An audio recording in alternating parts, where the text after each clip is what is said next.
Hello guys, welcome to my channel machine Naveen talkies. KKR versus LSG match నిజంగా ఇది అద్భుతస్య అద్భుతోభ్య. అంతే, ఎంత బాగుందంటే అంత బాగుంది. అసలు ఒక సినిమా, అబ్జల్యూట్ సినిమా. ఈ ఐపీఎల్లోనే బెస్ట్ మ్యాచ్ అని చెప్పొచ్చు. ఎవ్వరు ఎక్కడ వచ్చి ప్లే చేస్తారో తెలియదు. టీ20 మ్యాచ్ అంటే అదే. నిజమే చెప్పాలంటే అసలు ఎప్పుడు ఎవరికి అవకాశం వస్తుందా, వాళ్ళు ఎలా యూటిలైజ్ చేసుకోవాలా అన్న మ్యాచ్కి ఒక ఎగ్జాంపుల్ ఈ మ్యాచ్. ఖచ్చితంగా చెప్తా, అంత బాగా జరిగింది. అంత అబ్జల్యూట్ సినిమా అని చెప్పాలి. కేకేఆర్ ఫస్ట్ బ్యాటింగ్ చేసింది.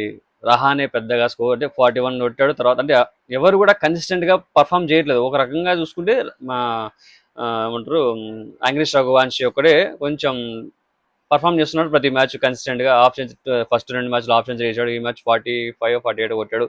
సో అలా పర్ఫామ్ చేస్తున్నాడు. మిగతా వాళ్ళు ఎవరు కూడా కంప్లీట్ కన్సిస్టెంట్గా ఎవరు పర్ఫామ్ చేయట్లేదు. బౌలింగ్లో కోల్కతా బాగానే ఉంది, కానీ అది కూడా కరెక్ట్గా యూటిలైజ్ అవ్వట్లేదు. వరుణ్ చక్రవర్తి నిన్న మ్యాచ్లో లేడు. కొడుతున్నారు వరుణ్ చక్రవర్తిని, ఎట్లా పడితే అట్లా కొడుతున్నారు. ఓన్లీ నరేన్ ఒక్కడే స్కోరింగ్ కాపాడుతున్నాడు, వికెట్లు తీస్తున్నాడు, అంతే. కోల్కతా అసలు నిజంగా ఎంత దరిద్రమో పాపం, వాళ్ళ దరిద్రమో బ్యాడ్ లక్. మరి క్రికెట్ చూస్తుంటే వాళ్ళకే అనిపిస్తూ ఉంటుంది. రహానే కెప్టెన్గా ఉన్నాడు, లీడ్ చేస్తున్నాడు. మరి ఎంతవరకు వెళ్తుందో తెలియదు, కానీ 3 మ్యాచ్లు ఓడిపోయింది. మొన్న కూడా వర్షం పడి ఆ ఒక్క పాయింట్ వచ్చింది, లేకపోతే అది కూడా వచ్చేది కాదేమో. నిన్న మ్యాచ్ మాత్రం వాళ్ళ దరిద్రమని చెప్పాలి. అసలు మ్యాచ్ అయిపోయిందిరా, 85% కోల్కతాకి విన్నింగ్ ఛాన్సెస్ ఉన్నాయి, 15% ఎల్ఎస్జికి మ్యాచ్ ఉంది, విన్నింగ్ పర్సెంటేజ్ ఉంది. అలాంటి మ్యాచ్ అప్పటికప్పుడు 16 అవర్స్ తర్వాత టర్న్ అయింది. వికెట్లు లేవు ఎల్ఎస్జిటి. వికెట్లు లేకపోయినప్పటికీ యాక్చువల్గా కోల్కతా కష్టపడి ఫస్ట్ బ్యాటింగ్ చేసి 181 రన్స్ కొట్టారు.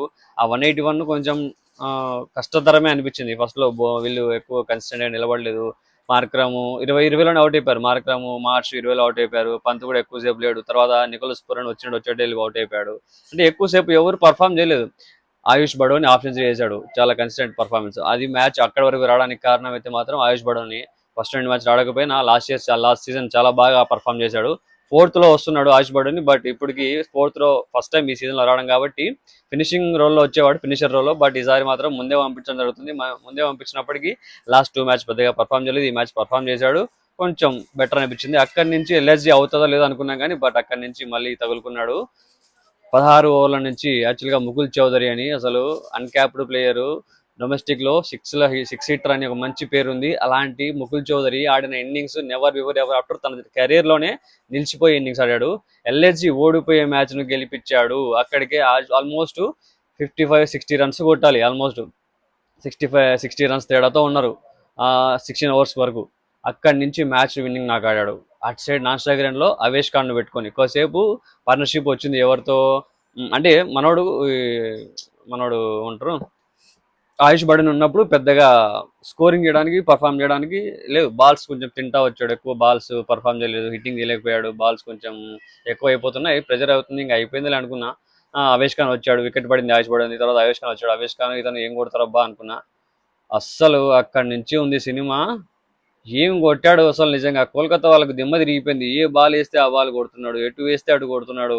అది కూడా ఓన్లీ 6లే, 2 4 7 6లు కొట్టాడు. మ్యాచ్ విన్నింగ్ ఇచ్చాడు అనమాట. బీభత్సన పర్ఫార్మెన్స్ ఒప్పుకోవాలి. ఎప్పుడైనా అసలు ఇలాంటి పర్ఫార్మెన్స్లు మనం అప్రిషియేట్ చేయాలి ఖచ్చితంగా. అంత బాగా పర్ఫామ్ చేశాడు. తోప్ అంతే ఇంకా. సో ఇక్కడ నుంచి నాకు తెలిసి వాళ్ళు ఎల్ఎస్జీ వారు ఇతను తీసేయడానికి డేర్ చేయరు ఖచ్చితంగా. సో ఇక్కడ నుంచి తన పర్ఫార్మెన్స్ ఇలాగే కంటిన్యూ అయ్యి ఎల్ఎస్జీకి మంచి నాక్స్ ఆడాలి, ఎల్ఎస్జీకి మంచి విన్నింగ్స్ ఇవ్వాలని కోరుకున్నాం.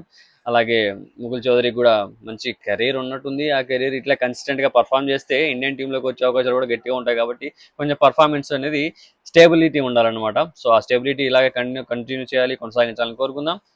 ముకుల్ చౌదరి, యూ గ్రేట్ అబ్బా. విరాట్ కోహ్లీ వన్స్ ప్రూవ్ చేశాడు, 1% ఛాన్స్ కూడా చాలు విన్ అవ్వడానికి మ్యాచ్ తీసుకెళ్లి ప్లే ఆఫ్స్ లో పెట్టడానికి అని చెప్పేసి. అంటే పాకిస్తాన్ తో విరాట్ కోహ్లీ అనే ఇన్నింగ్స్ ఉంది, ఆ పర్సంటేజ్ డిఫరెన్స్ సేమ్ అదే డిఫరెన్స్ ఉంది ఇక్కడ కూడా 15-85. సో 15ని డైరెక్ట్ 100% చేసి పడేశాడు. అంత ఎఫర్ట్ పెట్టి కొట్టాడు అనమాట. 6లు చాలా ఎఫర్ట్లెస్ కొడుతున్నాడు. బ్యాట్ స్వింగ్ అయితే భలే ఉంది. ఎట్లా బాల్ వేస్తే అట్లా ఎట్లా స్వింగ్ చేస్తున్నాడు బ్యాట్, అసలు అంత బాగా పోతున్నాయి. నాకు షార్ట్స్ కొడుతుండే 6లు చాలా క్యూట్ అనిపిస్తున్నాయి. చాలా ఏమంటారు, అది ఒక ఫీల్ ఉంటుంది కదా బ్యాటింగ్ ఆడేటప్పుడు, బా కొట్టాలరా కొట్టు అని ఆ ఫీల్ వచ్చేసింది అనమాట నాకైతే. భలే ఆడుతున్నాడు, భలే అనిపించింది అసలు. ముకుల్ చౌదరి ఆ కసి కనపడింది బ్యాటింగ్ లో. ఆ కసి, నేను మ్యాచ్ ఇవాళ గెలిపియాలి, ఇవాళ నేను హీరో అవ్వాలి మ్యాచ్ కి, ఈ నాకు ఆడితే నాకు మంచి గుర్తింపు వస్తుంది, ఈ నాకుతో నాకు నిలబడిపోవాలి, నా పేరు అందరికీ తెలిసిపోవాలని చెప్పేసి ఆడాడు అనమాట. నాకు ఆ కసి కనపడింది ఆటలో, బాగుంది. మ్యాచ్ అయితే ఎల్ఎస్జి విన్ అయిపోయారు. పాపం కోల్కతా బ్యాడ్ లక్ అని చెప్పాలి, వాళ్ళ దరిద్రమో ఏమో తెలియదు కానీ ఇంకా వాళ్ళ సిరీస్ ఇట్లే అయితే ఇంకా ఏం చేయలేం. లాస్ట్కి వెళ్ళిపోతారు, ఆల్రెడీ లాస్ట్లో ఉంటున్నారు ప్రజెంట్. ఇంకా తెలియదు, లాస్ట్ లైన్ లేదు, చెన్నై 0 ఉంది కాబట్టి ఇది మొన్న టై అయ్యి ఒక పాయింట్ వచ్చింది కాబట్టి సెకండ్ ప్లేస్ లాస్ట్ నుంచి ఉన్నారు. ఏమవుతుందో మరి సీజన్ ఎండ్ అయ్యే వరకు చూడాలి, ఎన్ని మ్యాచ్లు ఏమేమి గెలంత అవుతాయో, ఏ మ్యాచ్లు ఎట్లా తలకిందులు అవుతాయో, ఎవరు ఎలా పర్ఫామ్ చేస్తారో, ఎప్పుడు ఎవరు హైలైట్ అవుతారో, ఎప్పుడు ఎవరు ఏ మ్యాచ్కి హీరో అవుతారో తెలియదు కాబట్టి ఐపీఎల్ అనేది అంతే. ఇంకా ఐపీఎల్లో మ్యాచెస్ అనేవి ఎప్పుడు ఇట్లా ఇట్లా అవుతూ ఉంటాయి అనమాట. అయితే నిన్న మ్యాచ్ అబ్సల్యూట్ సినిమా, నిన్న మాత్రం ఇప్పటి వరకు లాస్ట్ 3 మ్యాచెస్ మాత్రం చాలా చాలా అద్భుతంగా జరిగినాయని చెప్పాలి. ఇంట్రెస్ట్ ఎక్కువ క్రియేట్ అయిపోయినాయి, క్యూరియాసిటీ పెంచినాయి, మ్యాచ్లో ఇంటెన్సిటీ పెరిగింది, అంటే ట్విస్టులు టర్న్లు అన్నట్టు కొద్దిసేపు ఇటు అయింది. కానీ నిన్న వన్ సైడ్ మ్యాచ్ ఉన్నప్పటికీ లాస్ట్ మొత్తానికి తిప్పి పడేశాడు మ్యాచ్. వన్ మ్యాన్ షో అని చెప్పాలి అంతే. ఇంకా ఆయుష్ బడన్ కూడా హ్యాట్స్ ఆఫ్, నిజంగా అంత ప్రెజర్లో మంచి ఇన్నింగ్స్ ఆడాడు, 50 రన్స్ కొట్టాడు, అది కొంచెం ఈజీ అయిందని చెప్పాలి ముక్కులకు కూడా. సో ఇది ఇవాళ అదే ఇన్నింగ్స్ యొక్క విశేషాలు. సో మరిన్ని మ్యాచెస్ గురించి ఆ వీడియోస్ మళ్ళీ మేము ముందుకు తీసుకురావాలి కాబట్టి మీరు నా ఛానల్ సబ్స్క్రైబ్ చేసుకొని వీడియోస్ లైక్ చేయండి, షేర్ చేయండి, అలాగే కామెంట్ కూడా చేసేయండి. పక్కన ఉన్న గంటని కొట్టేసి పెట్టేసుకొని నా వీడియోలు మిస్ అవ్వకుండా మీ దగ్గరికి వచ్చేస్తాయి.